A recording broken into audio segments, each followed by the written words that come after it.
Lenten Meditation. The topic before us is, be hungry, but do not sin. And our text is taken from Ephesians chapter 4, verse 26. Let us pray. The entrance of your word, O Lord, brings illumination. Speak to us by yourself, that we may be transformed and not remain the same.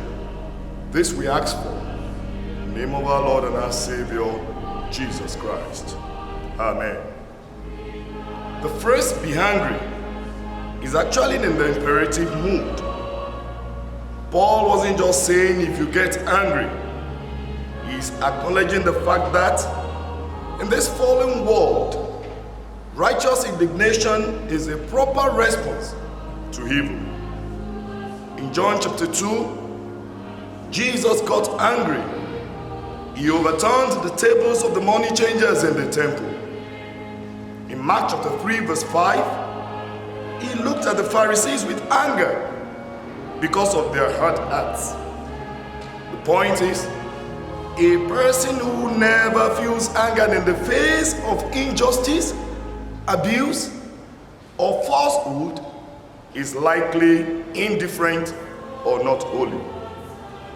However, the command is immediately followed by a boundary. But do not sin. Anger is like a high voltage current. It can power a city or electrocute a person. It becomes sinful when it becomes malicious. If your goal is to harm, insult, or seek revenge, then you have crossed the line. It becomes sinful when it becomes selfish. Most of our anger is not about God.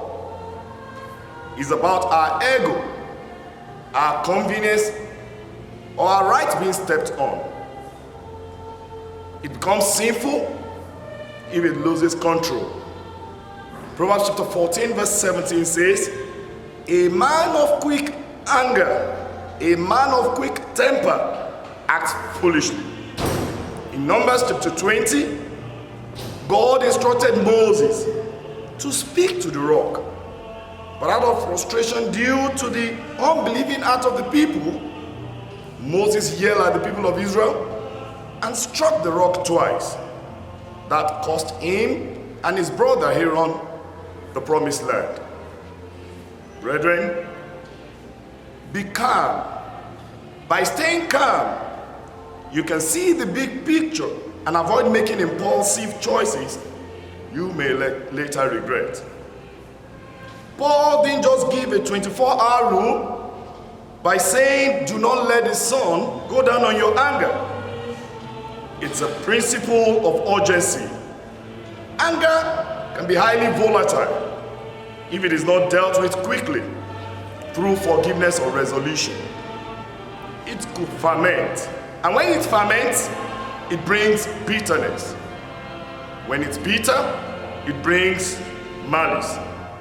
Brethren, don't give room for uncontrollable anger, but constantly fill yourself with the Holy Spirit.